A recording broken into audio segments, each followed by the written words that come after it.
L-għodwa tajba. Illum 8 ta' Settembru solennità ta' twelid tal-Verġni Mqazza Marija. Nilqawkom għal din il-quddiesa mill-Kappella ta' Twelid tal-Verġni Marija ġewwa r-Rabat fl-inħawi ta' Iriexem. Peress li fir-Rabat u l-inħawi tiegħu hemm qatt ta' kappelli dedikati lill-Madonna, din hi magħrufa wkoll bħala ta' Qasa għall-benefattur Vincenzo Qasa li bena l-kappell oriġinali fl-1550. Il-Knisja li naraw illum inbniet madwar 150 sena ilu, fi żmien it-Tieni Gwerra Dinjija tat kenn lil żewġ familji refuġjati. Il-quddiesa tal-lum titmexxa mill-Isqof Awżiljarju Joseph Galjakurmi. Jikkonċelebraw l-Arċipriet tar-Rabat Dun Joseph Mizzi flimkien ma' Dun Karl Andrew Xkembri.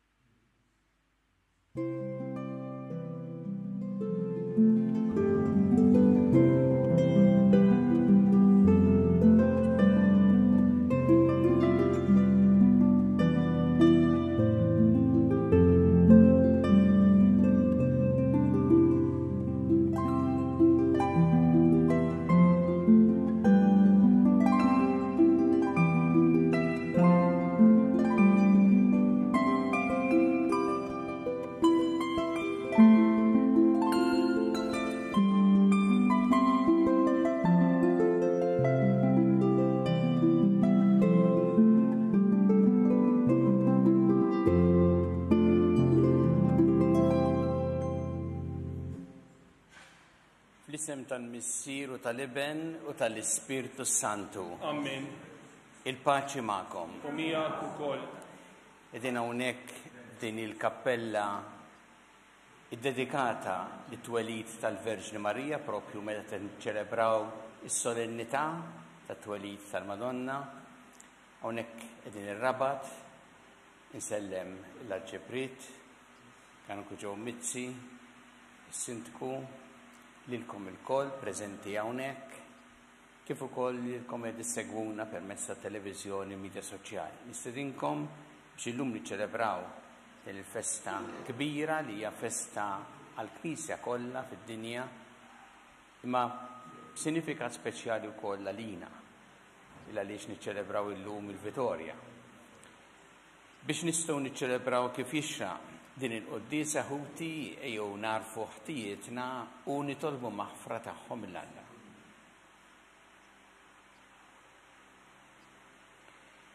Nisqar l-Alla li jista' kollox u lilkom ħuti li jiena dribt ħafna bil-ħsieb, bil-kliem, bil-emil u bil-ħallejt mirjieti. Ħtija tiegħi bl-akbar ħtija tiegħi. Għalhekk nitlob il-Imqazza Marija Dejjem Verġni lill-anġli u l-qaddisin kollha u lilkom ħuti biex jitolbu għalija lill-Mulej Alla tagħna. Iħenna lina Alla li jista' kollox, jaħfrinna dnubietna u jwassalna għal ħajja ta' dejjem. Amen. Mulej ħniena. Mulej ħniena. Kristu ħniena. Kristu ħniena. Mulej ħniena. Mulej ħniena. Glorja l-Alla fl-għoli ta' smawiet u paċi fl-art l-medmin ta' rida tajba. Nfaħruk, imberkuk, nadorawk, natuġġieħ, irrodulek ħajra l-glorja kbira tiegħek. Mulej Alla, Sultan tas-sema, Alla Missier li tista' kollox. Mulej Iben waħdini Ġesu Kristu, mulej Alla ħaruf tal-Alla bin il-Missier. Inti tneħħi d-dnubiet tad-dinja ħenna lina. Inti tneħħi d-dnubiet tad-dinja il-qatar tagħna. Inti jed fuq il-lemmin tal-Missier ħenna lina. Għaliex inti waħdek qaddis, inti waħdek mulej, inti waħdek il-għoli Ġesu Kristu, ma l-Ispirtu Santu fil-glorja tal-Missier Alla. Amen. Nitolbu. Għatilinna għaddejja tiegħek mulej id-don tal-grazzja tas-sema u kattar is-sim tiegħek fuqna, miġburin għal-festa ta' twelid tal-Verġni Marija li ġibet il-libnek fid-dinja bħala bniedem u hekk infetħet għalina it-triq tas-salvazzjoni. Bibnek Ġesu Kristu Sidna li wallam jekk jgħixu jsaltan flimkien mal-Ispirtu Santu għal dejjem ta' dejjem. Amen.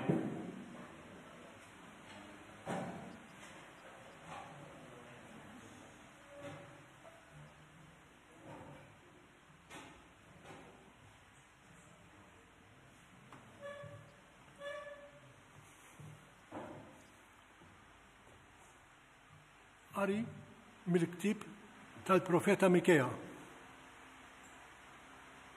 Dan jgħid il-mulej, int Betlehem Efrata, xkejkna biex tkun fost il-familji ta' Ġuda.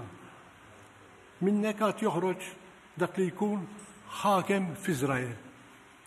U għandu l-bidu tiegħu mill-qedem u minn dejjem.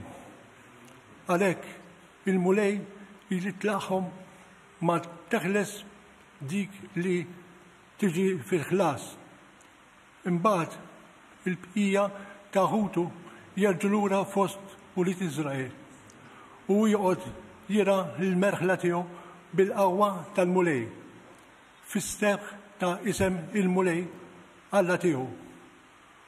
U huma jagħmru għax issa tkun kbira is-seta tat-trufijiet tal-art. U dan ikun is-slim. Il-kelma tal-mulej. Nifraħ b'ferħ kbir il-mulej. Jien fit-tiba tiegħek, mulej, it-tamajt. Tifraħ qalbi fis-salvazzjoni tiegħek. Flimkien nifraħ b'ferħ kbir il-mulej. Nanni lil-mulej għax għamilt il-ġid. Nal l-isem tal-mulej il-għid. Fraħ il-mulej.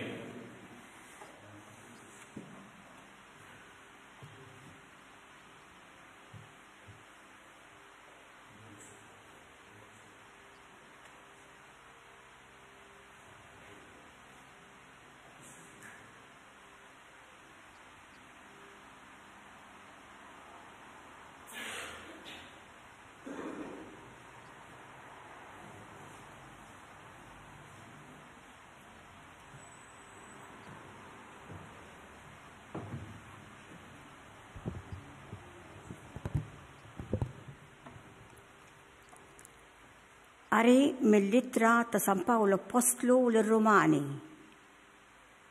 Ħuti, aħna nafu li Alla ma dawk li jħobbuh f'kollox jaħdem id fit magħhom għal-ġid, ma dawk li huma msejħin skont il-providenza tiegħu, għax lil dawk li hu għarrafhom mill-bidu ippredestinhom ukoll biex jieħu sura ġbija ta' ibnu, ħalli dan ikun il-kbir fost ħafna aħwa.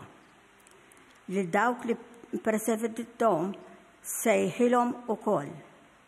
Lil dawk li sejħilhom iġġustifikhom ukoll. Lil dawk imbagħad li ġustifikhom sebbaħhom il-koll. Il-kelma tal-mulej.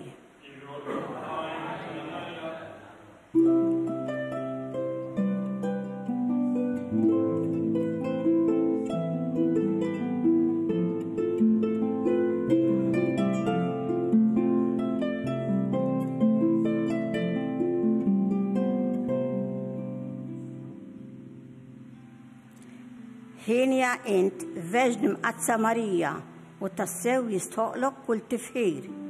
Minnek twilet Kristu Alla tagħna, ix-xemx tal-ġustizzja.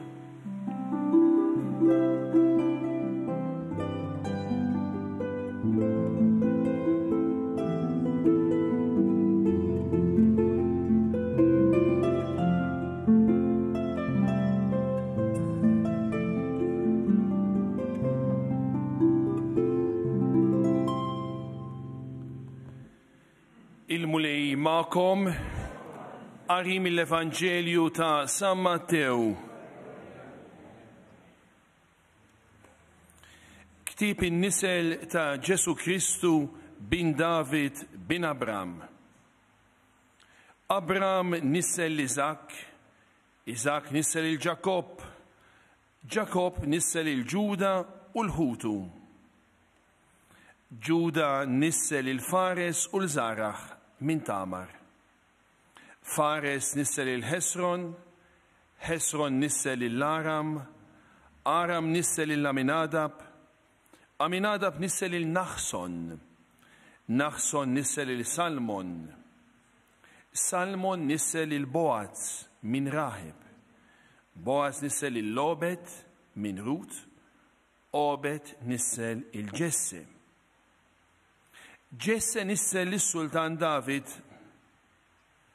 David nissel il-Salamun mill-Maratorija, Salamun nissel il-Roboam, Roboam nissel il-Abija, Abija nissel l-Asa, Asa nissel il-Josafat, Josafat nissel il-Joram, Joram nissel il-Uzija,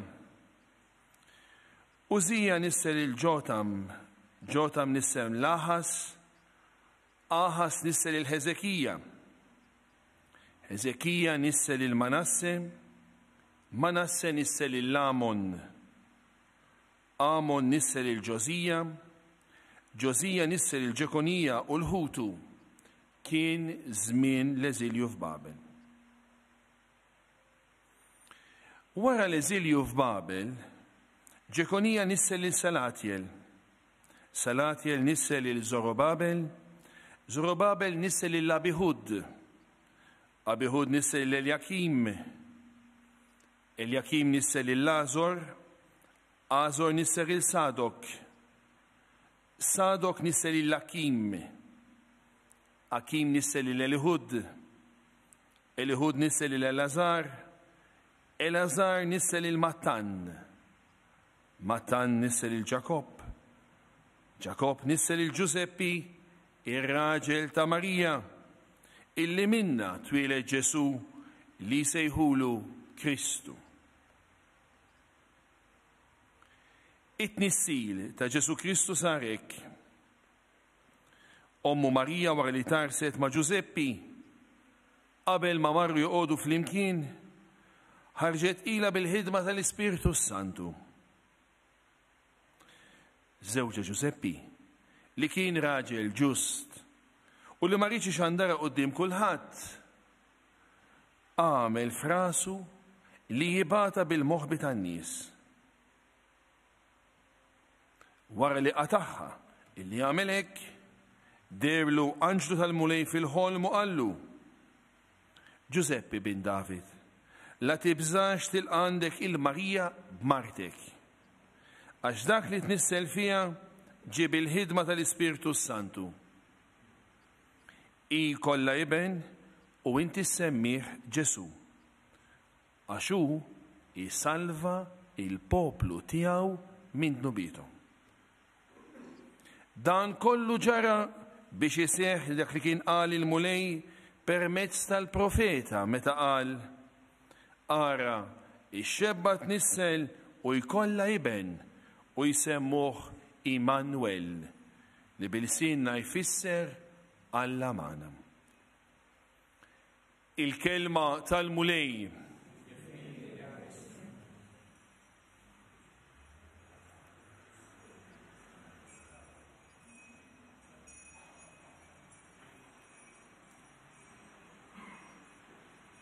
Aħna għandna id-drawwa sabiħa li niċċelebraw il-jum ta' twelid ta' dawk li huma eżiż għalina. Fil-familja, per eżempju. U llum għandna it-twelid ta' dik li hija Ġesu imma wkoll li tgħidilna bħala omna. U għalhekk qed niċċelebraw ukoll illum bil-ferħ it-twelid ta' Marija illi hija it-twelid ta' omna. U qed nagħmlu dan bil-ferħ kif smajna wkoll fil-kelma tal-Alla meta fis-Salm medna nifirħu fil-mulej il għaliex it-twelid ta' Marija mhux biss huwa għażiż il għaliex it-twelid ta' dik li hija tagħna. imma wkoll li xfisser bidu ġdid.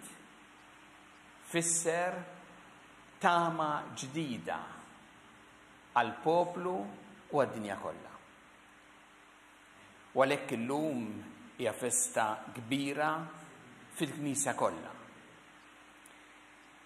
Imma mbagħad hemm ukoll tifsira partikolari għalina il-Maltin. Il għaliex mhijiex biss il-festa tat-twelid tal-Verġni Marija, imma wkoll naraw aħna ir-rabta ta' din il-festa mal-istorja ta' pajjiżna. U speċjalment ma' mumenti importanti li ġraw propju brabta ma' dan il-jum 8 ta' Settembru illi fissru għalina ħajja ġdida. Speċjalment insemmi 2 l-assedju il-kbir u koll it-tieni gwerra dinjija. Nafu li l-assedju l-kbir kien propju fit-8 ta' Settembru li irtiraw dawk li kienu qegħdin jaħbtu jassedjaw lil Malta tal-Imperu Ottoman u għalhekk Malta ħelset minn din l-invażjoni. U kien ukoll brabta ma' 8 ta' Settembru fit-tieni gwerra dinjija li l-Italja irtiraw mill-gwerra u dik fisser għalhekk illi se tispiċċa il-gwerra u għalhekk Malta se teħles minn dawk il-bombardamenti u d-batijiet kbar li batew l-antenati tagħna. U il-Maltin dejjem raw din il-viċinanza ta' Marija bħal-omna propju brabta ma' dan il-jum u għalhekk aħna insejħulu wkoll jum il-Vitorja. Mhux biss il-jum ta' twelid ta' Marija imma wkoll jum il-Vitorja. Hemm fil-fatt rabta importanti ħafna bejn dak li niċċelebraw fit-twelid ta' Marija u fil-Vitorja. U r-rabta kbira hija propju meta narfu l-importanza tal-protezzjoni tal-ħajja. Fit-twelid ta' Marija aħna niċċelebraw il-ħajja, ħajja ġdida. Aħna nafu li l-ħajja ta' Marija ma bdietx ma' twelid, bdiet ma' tnissil li niċċelebraw fit-8 ta' Diċembru fil-Kunċizzjoni u għalhekk mill-Kunċizzjoni sal-lum hemm 9 xhur mit-tnissil sa' twelid. U nafu wkoll illi brabta ma' din il-festa tal-lum kif smajna fil-kelma tal-Alla fl-Evanġelju hemm kontinwament l-enfasi fuq il-ħajja. Dawk in-nies kollha li smajna nisimhom hawnhekk u dejjem it-tnissil, it-tnissil. Bħal m'hemm ukoll it-tnissil ta' Ġesu Kristu fil-Vanġelu tal-lum. U għalhekk fit-twelid aħna niċċelebraw il-ħajja. U x'sar propju fil-jum il-Vitorja? Hija l-Vitorja illa li xfissret il-protezzjoni tal-ħajja tal-Maltin, speċjalment f'mumenti importanti tal-istorja biex il-Maltin jistgħu jgħixu u biex il-ħajja tagħhom tkun protetta. Dak li sar fl-assedju, dak li sar ukoll fit-tieni gwerra dinjija meta il-Maltin ta' qabelna ħadmu biex jipproteġu lil Malta u l-ħajja tal-Maltin. U għalhekk l-ikbar mod kif aħna niċċelebraw festa bħal din huwa billi aħna jkollna dal-impenn sħiħ li nożżu il-ħajja, li nipproteġu il-ħajja.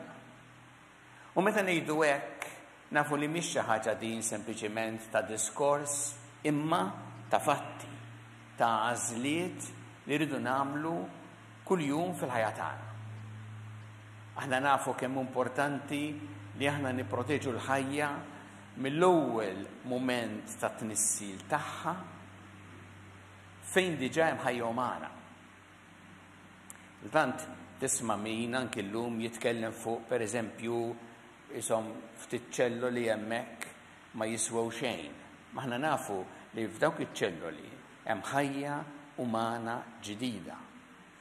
U nafu li aħna għandna nipproteġu il-ħajja umana meta tibda. Mhux ftit wara li tibda, jew xi mument wara, imma minn meta tibda.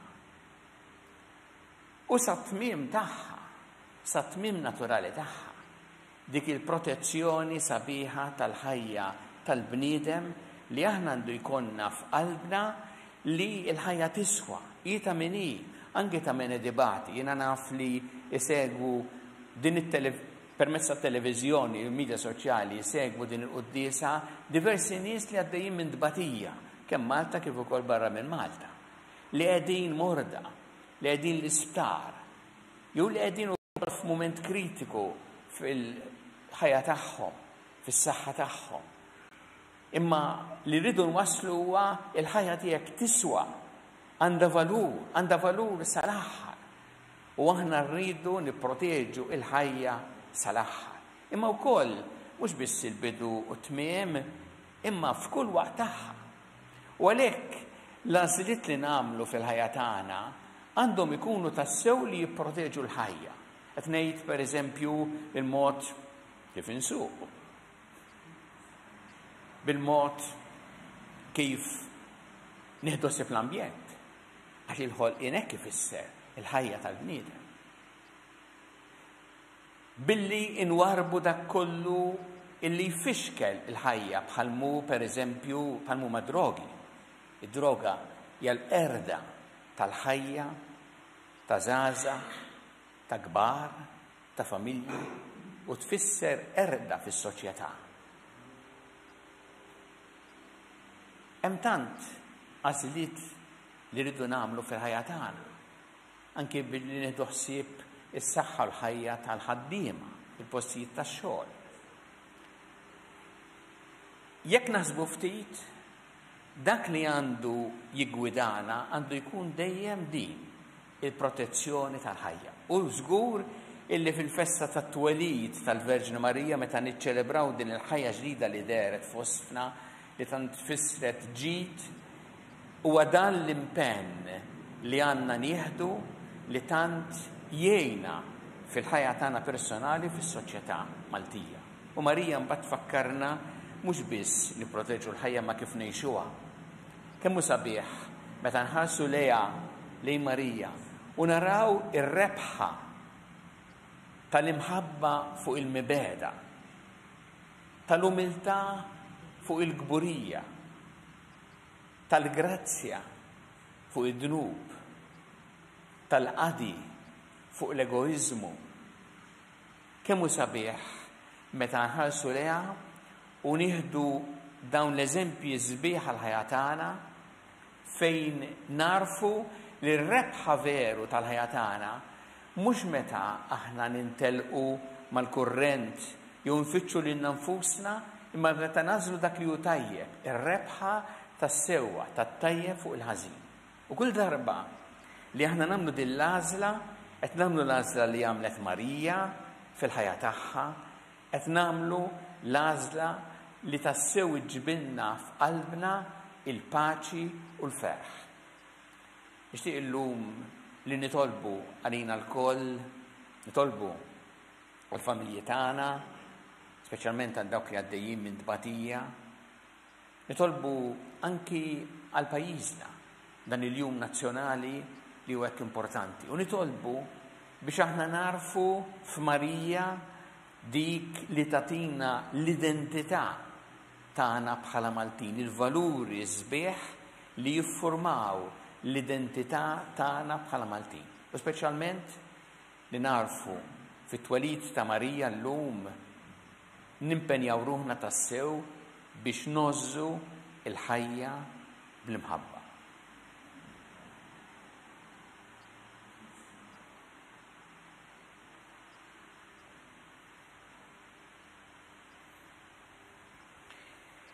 Sa flimkien namlu l-istqarrija tal-fidi tagħna. Jiena nemmen falla wieħed il-missier li jista' kollox li ħalaq is-sema u l-art, dak kollu li jidher u dak li ma jidirx. U f'miri wieħed Ġesu Kristu ben waħdini ta' Alla imnissel minn missier qabel kull żmien. Alla minn Alla, daw minn dawl, Alla veru minn Alla veru. Mhux magħmul natura waħda man missier u bih sar kollox. Niżel mis-smawiet għalina l-bnedmin u għal-fidwa tagħna u ħalġisem bis-seta tal-Ispiritu Santu minn Marja Verġni u sar bniedem. Salbu ħalina bata ta' Ponzju Pilatu mietu difnuħ u fit-tielet jum qam minn bejn iwiet skont il-kodba mqazza u tela s-sema u qiegħed fuq il-lemin tal-missier u għandu jiġi bi glorja biex jagħmel ħaq mill-ħajjin u mill-mejtin u s-satna tiegħu ma jkollix tmiem. U fl-Ispiritu Santu mlejlijat il-ħajja li ġej mill-missier u mill-liben. Li jum weġġa fl-imkien mal-missier u mal-liben u li tkellem fom il-profeti. U fi Knisja waħda qaddisa kattolika apostolika nisarma mudija waħda l-maħfra ta' dnubiet u nistenna l-qama mill-imwiet u l-ħajja ta' żmien li ġej. Amen. Miġburin fl-imkien għal din iċ-ċelebrazzjoni qaddisa ejjew inresqu it-talbit tagħna lil Alla. Kun mulej mal-Knisja tiegħek ejna biex tkompli xandar l-Evanġelu tiegħek li ġnus kollha nitolbu. Ismana nitolbu mulej. Fil-festa ta' twelid ta' Marija Omna ejna mulej biex aħna dejjem nozzu lil Marija bħala dik l-om li takkumpanjana fil-ħajja tagħna nitolbu. Ismana nitolbu mulej. Din il-festa nazzjonali mulej nitolbuk għal pajjiżna, nitolbuk biex dejjem nibqgħu nimxu mal-valuri li tallimna Marija fil-ħajja tagħha nitolbu. Ismana nitolbu mulej. Nitolbu għal-morda kollha fid-djar tagħhom fl-isptarijiet kemm Malta kif ukoll dawk qegħdin għall-kura barra minn Malta, nitolbu għal dawk li jagħtuhom is-servizz u l-għajnuna li jeħtieġu nitolbu. Ismana nitolbu mulej. Nitolbu wkoll illum bi gratitudni lejn dawk li ġew qabilna missirietna. Din il-Knisja hawnhekk magħrufa bħala ta' Asa, magħrufa hekk għaliex kien ċensu Asa fl-1550 li bena l-ewwel Knisja u mbagħad inbniet tal-qudiem oħra fis-seklu 17, imma dawn huma l-antenati ta' qabilna li ħasbu tassew biex ħallulna wirt ta' sek sabiħ. Nitolbu li aħna dejjem napprezzaw il-wirt u l-patrimonju reliġjuż tagħna. Nitolbu. Ismana nitolbu mulej. U nitolbu għal komunità tar-Rabat, il-parroċċja tar-Rabat li qegħdin fiha hawnhekk illum, nitolbu għal familji biex inti mulej tieħu ħsiebhom tħarishom dejjem nitolbu. Ismana nitolbu mulej. U nitolbu biex aħna dejjem nozzu l-ħajja f'kull waqt tagħha mill-ewwel mument ta' tnissil tagħha fejn diġà mħajja magħna sa tmiem naturali tagħha nitolbu. Ismana nitolbu mulej. Mulej Alla tagħna l-qattal bi qed nagħmlulek illum u żommna dejjem f'imħabbtek bi Kristu Sidna. Amen.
Nitolbu ħuti biex is-sagrifiċċju tiegħi u tagħkom ikun joġob il-Alla l-missier li jista' kollox. Jinqalmu lejn minn idejk is-sagrifiċċju għat-tifhim u l-glorja ta' ismu għat-tiġijiet tagħna u tal-Knisja mqazza kollha tiegħu.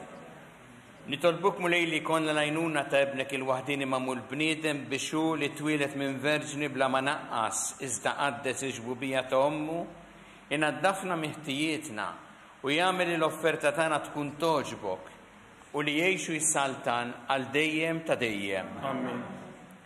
Il-mulej magħkom. Nerfgħu qlubna l-fuq. Nerfgħu lejn il-mulej. Niżu ħajl il-mulej Alla tagħna. Hekk sewwa u xira. Sewwa u xira tas-sew mulej Missir Qaddis Alla ta' dejjem tista' kollox tajjeb u taġid tas-salvazzjoni tagħna li dejjem u kull imkien irroddu lek ħajr. Unfaħruk, inberkuk, unxandru l-kobor tiegħek fis-solennità ta' twelid ta' Marja Dejn Verġni li nisnet libel il-waħdini tiegħek bil-qawwa tal-Ispirtu Santu u bla ma tifset il-glorja ta' ġbubita tat lid-dinja d-dawl ta' dejjem Ġesu Kristu Sidna.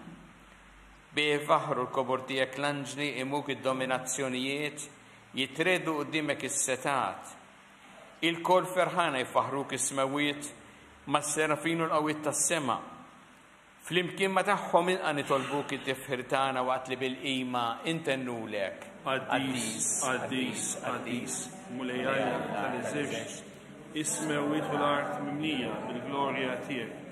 Osanna fil-oli ta' smawiet, mirek miġej fisem. Osanna. Qaddis tas-sewint mulej inti lajn ta' kull qdusija. Qaddes għalhekk nitolbu dal-offerti bil-barka tal-Ispirtu tiegħek biex isiru għalina il-ġisem u d-deq ta' Sidna Ġesu Kristu. Li meta kien sejnata biex minn rajħibati ħal-ħobs, rat il-ħajr, qasam, tali d-disċipli tiegħu qal ħudu u kullu l-kol minn dan għax dan huwa ġismi li jingħata għalikom.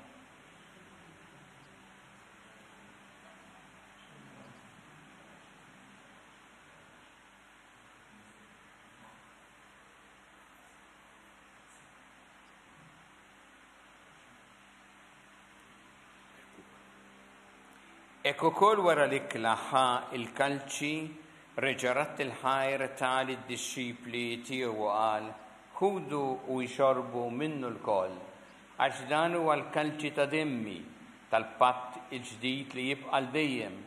Id-dem li jxxeret għalikom u għal-bnedmin kollha għal-maħfra ta' dnubiet. Għamlu dan b'tifkira tiegħi.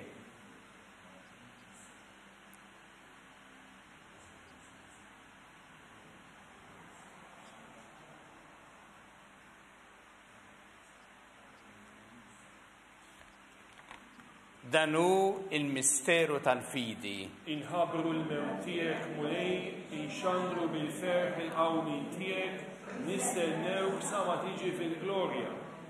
Għalhekk aħna u nagħmlu dan b'tifkira tal-mewt il-qawmin ta' Sidna Ġesu Kristu, nafrulek mulej il-ħobs tal-ħajja u l-kalċi tas-salvazzjoni u rroddulek ħajra xogħġbok tilqana hawn quddiemek biex naqduk. U mitċo kontana nitolbu li l-Ispirtu Santu jaqadna f'ġisem wieħed lilna li nieħdu sem mill-ġisem u d-dem ta' Kristu.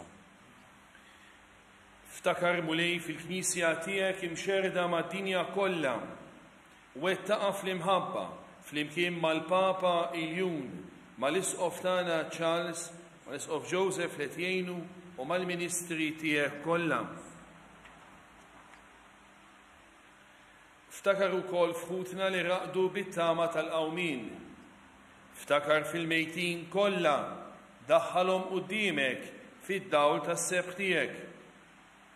Ħenna lina l-koll nitolbuk għad lilna wkoll il-wirt tal-ħajta dejjem flimkien mal-Verġni Mqazza, Om Alla Marija, ma' San Ġusepp, mal-Apostli, San Pawl u l-Qaddisin kollha illi jgħixu fil-ħbiberija tiegħek sa mill-bidu tad-dinja. Għamel li magħhom infaħruk u nsebħuk Ġesu Kristu ibnek.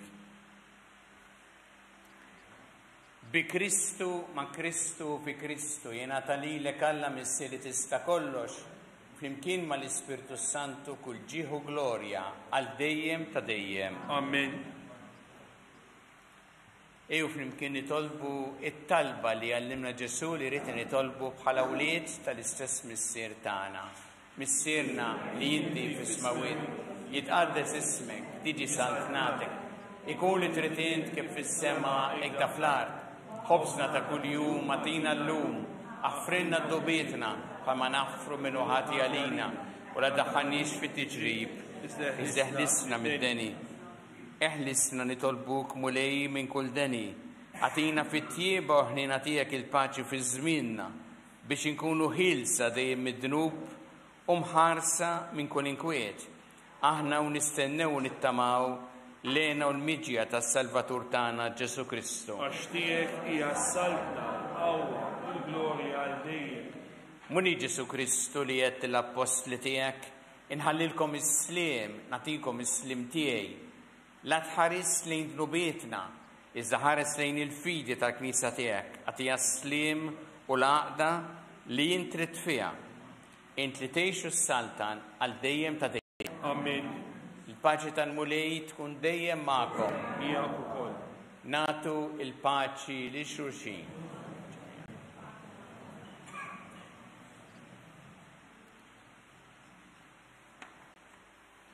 Ħaruf Talla li tneħħi d-nubiet tad-dinja ħenna għalina.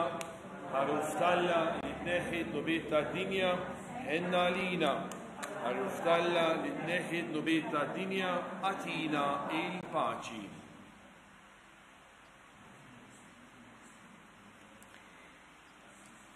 Danu il-ħaruf ta' Alla.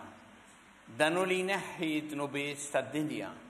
Ħen jindawk li huma mistiedna l-ikla tal-ħaruf. Mulej ma jisħoqlix tidħol taħt is-saqaf tiegħi, iżdejt kelma waħda u ruħi tkun imfejqa.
nitolbu tifraħ mulej il-Knisja tiegħek bil-misteri qaddisa li bihom inti ssaħħaha u titenna bit-twelid tal-Verġi Mqaddsa Marija li mela d-dinja kollha bit-tama u biħżerna għalina il-jum ta' salvazzjoni bi Kristu Sidna. Amin. Il-mulej ma'kom. Iberikkom Alla li jista' kollox il-Missier u l-Iben u l-Ispirtu Santu. Amin. Immorru ngħixu fil-paċi ta' Kristu. Irrodu ħajr lil Alla.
Grazzi tal-li naqattu magħna l din iċ-ċelebrazzjoni Ewkaristika mill-Kappella ta' Twelid tal-Verġni Marija fir-Rabat. Nitolbu flimkien. O Marija, imnisla mingħajr dnub. Itlob għalina u għall-umanità kollha, speċjalment għal dawk li qed iġarbu tbatija tal-gwerer, ġuħ u kull xorta ta' mart. Amen. Nawguralkom il-kumplament tal-festa tajba mimlija saħħa u paċi mill-mulej.